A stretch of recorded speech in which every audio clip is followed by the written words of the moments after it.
कब्रिस्तान में जब मैयत जा रही हो या शमशान घाट पर कोई अर्थी जा रही हो, जब ये जाती हैं चलती हैं तो फिर अनजान लोग भी इन्हें देखकर रुक जाते हैं। ना केवल रुकते हैं बल्कि लोगों की कोशिश होती है कि उन्हें कांधा भी दिया जाए, भले चाहे कोई किसी के सुख में शामिल हो या ना हो। लेकिन इस तरह का जब कोई दुख होता है तो लोग दुख में जरूर शामिल हो जाते हैं। मगर आज की कहानी जो मैं आपको सुनाने जा रहा हूं, इस कहानी में एकदम उलट होता है। एक घर है और घर के अंदर 3 सदस्य रहते हैं।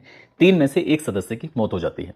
जब एक सदस्य की मौत हो जाती है तो इन बचे हुए बाकी 2 सदस्यों को इस मौत में शामिल होना चाहिए था। लेकिन 2 में से एक सदस्य ऐसा होता है जो विदेश जाने की तैयारी करने लगता है और अपने कपड़े वगैरह पैक करने लगता है। देखते ही देखते बात कहाँ सुनी में बदल जाती है। और कहाँ सुनी, जब कभी कत्ल हो सकता है, इस बात की किसी ने कल्पना नहीं की थी। यानी कि एक शख्स मरा हुआ है, दूसरे का कत्ल हो जाता है और इस बात को बीते हुए लगभग 4 महीने का समय बीत जाता है। 4 महीने के बाद जब लोगों को पता चलता है, एक फ्लैट के अंदर से अजीब तरह की दुर्गंध आ रही थी और दुर्गंध के साथ ही जब लाश निकल के बाहर आते हैं और ये कहानी, ये घटनाक्रम जब सोशल मीडिया अखबारों के माध्यम से लोगों को पता चलता है तो लोगों को बड़ा आश्चर्य हो रहा था, हैरानी हो रही थी कि जिन पर हम जान लगते हैं, जिनके लिए हम सब कुछ छोड़ने को तैयार हो जाते हैं, दरअसल उनको हम इस तरह से अंतिम पड़ाव पर कैसे इग्नोर कर सकते हैं। आदाब, नमस्कार, सत श्री अकाल। मैं उस्मान सैफी। आज की जो सच्ची घटना मैं आपको सुनाने जा रहा हूं, ये सच्ची घटना है तमिलनाडु प्रदेश की राजधानी चेन्नई का एक इलाका लगता है थिरुमुलई वायल। दरअसल एक अपार्टमेंट है और उस अपार्टमेंट के अंदर से अजीब तरह की दुर्गंध आ रही थी और दुर्गंध की वजह से लोग बहुत ज़्यादा परेशान हो जाते हैं। हालांकि लोग आसपास के लोगों से पूछ रहे थे कि ये दुर्गंध कहाँ से आ रही थी और धीरे धीरे करके वक्त बीत रहा था। 1 सप्ताह, 2 सप्ताह, 3 सप्ताह, लेकिन लोगों को जब ज़्यादा ही दुर्गंध आने लगती है, घरों में रुकना मुश्किल हो रहा था, तभी किसी ने पुलिस को फ़ोन कर दिया। पुलिस को जैसे ही सूचना मिलती है, पुलिस मौके पर आती है और मौके पर आने के बाद थिरुमुलई वायल का उस अपार्टमेंट में जो एक फ्लैट होता है, फ्लैट के अंदर पहुंचती है। वहां जाने के बाद दरवाज़ा बार बार खटखटाया जा रहा था। दरवाज़ा इसलिए खटखटाया जा रहा था क्योंकि घर के अंदर की लाइटें जल रही थी, एसी चल रहा था और उसके अंदर से कुछ जो ठंडी ठंडी हवाएं आती हैं, उस तरह से कुछ हवा भी आ रही थी। लोगों को महसूस ये हो रहा था कि कोई ना कोई इस फ्लैट के अंदर मौजूद है। अब जब काफ़ी देर हो जाती है तभी वीडियोग्राफी कराई जाती है और वीडियोग्राफी कराने के बाद आसपास के जो लोग होते हैं उनको भी मौके पर बुलवा लिया जाता है, ताकि किसी को कोई आरोप न लगा दे कि भाई पुलिस ने दरवाजा बिना हमारी परमिशन के, बिना हमारी गैर मौजूदगी के खोल दिया है और हमारे पास तो इतना सारा सामान था। क्योंकि पुलिस को भी लोगों से अपनी जान बचानी पड़ती है। दरवाजा जैसे ही खुलता है, अचानक इस घर के अंदर से अजीब तरह की दुर्गंध आती है और उस दुर्गंध की जो थी, स्मेल थी, वो पूरे फ्लैट में, पूरे उसमें अपार्टमेंट में बहुत बुरी तरह से फैल जाते हैं। लोगों का रुकना मुश्किल हो जाता है। आखिरकार किसी तरकीब से पुलिस या आसपास के जो लोग होते हैं फ्लैट के अंदर जाते हैं और फ्लैट के अंदर जाने के बाद जब देखते हैं, देखते ही रह जाते हैं। एक लड़की है, साथ ही उसके बराबर में एक बुजुर्ग आदमी की लाश पड़ी हुई थी। लाश दोनों बेड पर पड़ी हुई हैं, आराम से वो पड़े हुए थे, लेकिन ये लाशें क्यों पड़ी हुई हैं, इसी का एक सवाल था। क्या इनकी हत्या हुई है, क्या हुआ है, इसके पीछे जानकारी जुटाने की जब पुलिस कोशिश करती है तो पुलिस को ये सूचना मिलती है कि इस फ्लैट के अंदर 3 सदस्य रह रहे थे। अब 3 सदस्य रह रहे थे, जिसमें एक सदस्य होता है डॉक्टर सैमुअल संपत, जिसकी उम्र लगभग 34 साल के आसपास होती है, जो कि विदेश से पढ़ाई, यानी कि ऑस्ट्रेलिया से पढ़ाई करके होम्योपैथी की, और ये चेन्नई की थिरुमुलई वायल के अपार्टमेंट के फ्लैट में रह रहा था। आखिरकार पुलिस के पास उसका नंबर आता है। नंबर आने के बाद उसकी सीडीआर निकलवाई जाती है और जो सीडीआर निकलवाई जाती है तो घटना स्थल से लगभग 70 किलोमीटर दूर एक जिला लगता है कांचीपुरम, और कांचीपुरम का एक इलाका लगता है ओरिकाई। ओरिकाई में उस व्यक्ति की जब लोकेशन में मिलती है तो पुलिस वहां के जाकर दबिश देती है। दबिश देने के बाद आखिरकार डॉक्टर सैमुअल संपत, जिसकी उम्र 34 साल के आसपास होती है, पुलिस उसे हिरासत में ले लेती है। उससे बातचीत करती है, उससे पूछताछ करती है कि जो महिला और एक पुरुष की लाश मिली है, क्या तुम इसके बारे में कुछ बता सकते हो, क्योंकि तुम भी उस फ्लैट में रह रहे थे। पुलिस जब उससे बातचीत कर रही थी तो वो कह रहा था कि वो विदेश चला गया, कभी कोई कहानी बता रहा है। पुलिस के सामने उसने अलग अलग कहानियां बताना शुरू कर दिया, लेकिन पुलिस को अपना तरीका भी आता है बातचीत करने का।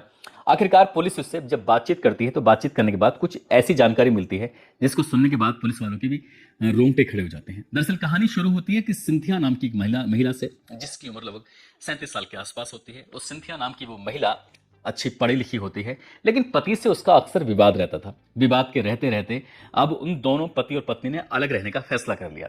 पत्नी ने कहा कि मुझे आपके साथ नहीं रहना है, इसलिए बिल्कुल वो अकेली रहने लगती है और तमिलनाडु के ही वेल्लोर एक जगह लगती है, वहां वो रहना सहना शुरू कर देती है। कुछ वक्त बीत जाता है। इस लड़की की जो माँ है वो अचानक से बीमार रहने लगती है और बीमार ज़्यादा रहती है, इसलिए माँ की मौत हो जाती है। माँ की मौत होने के बाद इस लड़की के जो पिता थे सैमुअल शंकर, जिनकी उम्र लगभग 78 साल के आसपास होती है, तो वो अपने पिता को अपने पास ले आती है वेल्लोर में और पिता से कहती है कि पिताजी आप परेशान होने की ज़रूरत नहीं है, आप भी अकेले हैं, मैं भी अकेली हूँ, इसलिए हम दोनों साथ रह लेंगे। वेल्लोर में ही वो दोनों साथ रहने लगते हैं और एक दिन पिता की भी तबीयत ज्यादा खराब होने लगती है। डॉक्टर के पास लेके जाते हैं। डॉक्टर कहते हैं कि इनकी किडनी तो बहुत ज्यादा बेकार हो चुकी है, खराब हो चुकी है, इसलिए इनके इलाज की जरूरत है। किसी अच्छे बढ़िया डॉक्टर को दिखाओ। बढ़िया डॉक्टर दिखाओगे तो शायद कुछ उम्मीद बढ़ जाएगी। एक तो बढ़ती हुई उम्र थी, ऊपर से किडनी का खराब होना पिता के लिए बहुत मुश्किल हो रहा था। इसलिए बेटी ने डॉक्टर से पता किया। डॉक्टर ने कहा कि आपको यहाँ से चेन्नई जाना चाहिए। इनकी वेल्लोर से लगभग 137 किलोमीटर दूर चेन्नई लगता है। चेन्नई में बढ़िया डॉक्टर के पास वो महिला जाती है, इलाज कराती है। अब ये सिलसिला शुरू हो जाता है। पिता को बीच बीच में उसको वेल्लोर से सीधा चेन्नई आना जाना चलता रहता था। एक दिन जब वो सफर कर रही थी, सफर करने के दौरान सोशल मीडिया के पन्ने पलट रही थी। कभी फेसबुक, इस तरह से जो आजकल इंस्टाग्राम पे बहुत ज्यादा लोग बिजी रहते हैं। जब ये सोशल मीडिया के पन्ने पलटते पलटते एक बार उसके पास एक रिक्वेस्ट आती है और रिक्वेस्ट होती है डॉक्टर सैमुअल संपत की। और जैसे ही रिक्वेस्ट आती है वो दोनों एक दूसरे की रिक्वेस्ट को स्वीकार कर लेते हैं। दोनों की बातचीत का सिलसिला शुरू हो जाता है, दोस्ती हो जाती है, दोस्ती और ज्यादा गहरी हो जाती है। अब एक दूसरे के सुख दुख की बातें भी करने लगते हैं। लड़की ने अपने बारे में साफ साफ बता दिया कि उसकी शादी हो चुकी है, उसका पति से विवाद हो गया था, इसलिए वो पति से बिल्कुल अलग रहती है और अपने फिलहाल अपने पिता के साथ रह रही है। जब उसने पूछा कि तुम रहती कहाँ हो, तो उसने अपना एड्रेस पहले तो वेल्लोर बताया था, बाद में कहने लगती है कि वो थिरुमुलई वायल में रह रही है। यानी कि थिरुमुलई वायल का एक अपार्टमेंट है, वहां पर उसका फ्लैट है, वो वहां पर रह रही है। डॉक्टर ने जैसे ही ये बात सुनी, डॉक्टर को बड़ा आश्चर्य हो रहा था। डॉक्टर ने कहा कि तुम्हारा जो अपार्टमेंट है वो कहाँ पर है? तो लड़की बताती है कि मेरा अपार्टमेंट फला जगह है। दरअसल मुझे वेल्लोर से चेन्नई आना पड़ता था और बार बार जब चक्कर लगाने पड़ते थे तो पापा को बहुत ज्यादा दिक्कत होती थी। इसलिए सोचा कि जब तक इलाज चल रहा है, इसलिए वो थिरुमुलई वायल में आकर रहना सहना शुरू कर देती है। तो जैसे ही अपार्टमेंट की बात आती है, डॉक्टर कहता कि मैं भी उसी अपार्टमेंट में रह रहा हूं, मेरा तो फ्लैट नंबर ये है।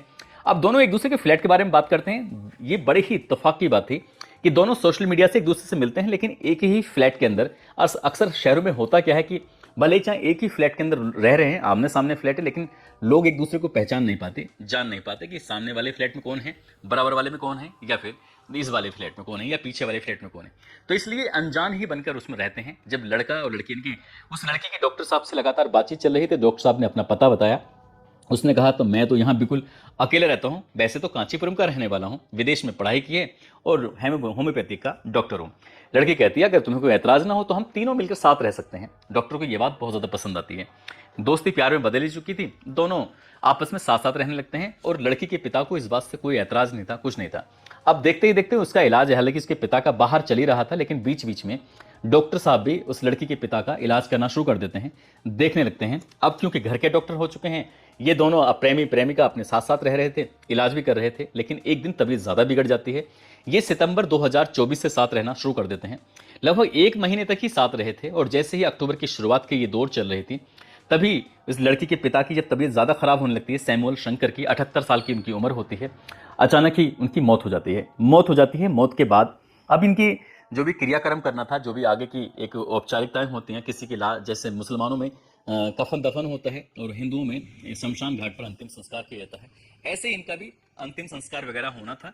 लेकिन जो डॉक्टर साहब होते हैं सैमुअल संपत, उन्होंने अपने जो कपड़े थे, बैग था, उसे पैक करना शुरू कर दिया। अब उस लड़की ने पूछा कि तुम अपना बैग पैक कर रहे हो, मेरे पिता मर चुके हैं, आखिरकार तुम क्या करना चाहते हो? वो कहता है कि मैं विदेश जा रहा हूँ, मुझे बहुत जरूरी काम है। बोले मेरे पिता की मौत पे ही तुम्हें विदेश जाना था? अरे विदेश जाना था तो 2-4 दिन के बाद चले जाते। एक तरफ तो मेरे पिता की मौत हो चुकी है और तुम ये सब क्या कर रहे हो? हो ना हो मेरे पिता की मौत के तुम ही जिम्मेदार हो।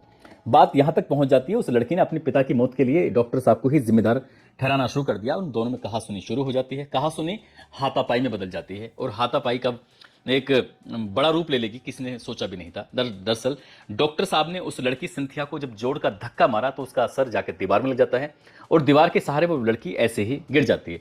37 साल की जिसके आसपास की उम्र होती है, आखिरकार वो जमीन पर गिर जाती है।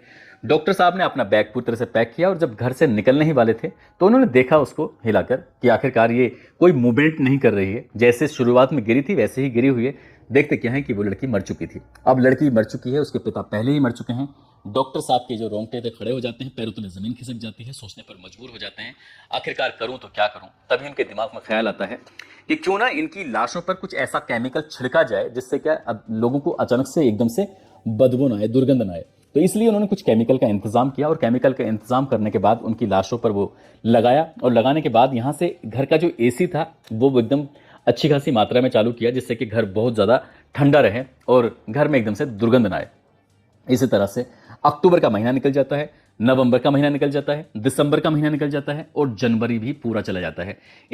जब 15 जनवरी के बाद दुर्गंध धीरे धीरे ज़्यादा बढ़ने लगती है, तब बढ़ते बढ़ते 2 सप्ताह और भी जाते हैं, यानी कि 30 जनवरी 2025 का वो दिन था जब लोगों को ज़्यादा ही दिक्कत परेशानी होने लगी। तब उन्होंने पुलिस को फ़ोन किया, पुलिस मौके पर आती है, मौके पर आने के बाद दरवाज़ा खुलवाया जाता है, उसके अंदर 2 लाशें निकलती हैं, बाप और बेटी की। कारण जब पता करने की कोशिश की जाती है तो एक डॉक्टर का नाम आता है सामने, डॉक्टर सैमुअल संपत को पुलिस हिरासत में लेती है, गिरफ्तार करती है, पूछताछ करती है। तो इस एक कत्ल की मामले की बात सामने आती है और एक मौत की बात सामने आती है। हालांकि डॉक्टरों की जांच में ये बात सामने आई है कि एक मौत यानी कि लड़की के पिता की मौत तो सामान्य थी, लेकिन लड़की के सर में चोट लगने की वजह से उसकी मौत हुई है। पुलिस इस मामले की जांच पड़ताल में जुटी हुई है, क्या इसमें कोई और भी शामिल था या नहीं शामिल था, उसके पता करने के बाद, साथ ही डॉक्टर का इसमें क्या रोल है, उसके संबंधित धाराओं में मुकदमा दर्ज करने के बाद कोर्ट में चार्जशीट जाएगी और चार्जशीट ये तय करेगी कि डॉक्टर साहब को कितने साल तक सलाखों के पीछे रहना है। यदि उस दिन ऐसा कुछ हुआ था तो डॉक्टर को शायद पुलिस को फ़ोन करना चाहिए था। जितनी बात उस दिन होती शायद अब नहीं, अब ज़्यादा बड़ी बात हो चुकी है। एक कत्ल का इल्ज़ाम और दूसरा लाशें छिपाने का इल्ज़ाम, केमिकल का इस्तेमाल का इल्ज़ाम, तमाम तरह के इल्ज़ाम हैं जो सलाखों के पीछे लंबे समय तक डॉक्टर साहब की ज़िंदगी बीतना तय माना जा रहा है। दोस्तों, इस पूरे घटनाक्रम को सुनाने का उद्देश्य किसी को परेशान करना नहीं है, किसी का दिल दुखाना नहीं है, बल्कि आपको जागरूक करना है, आपको सच्ची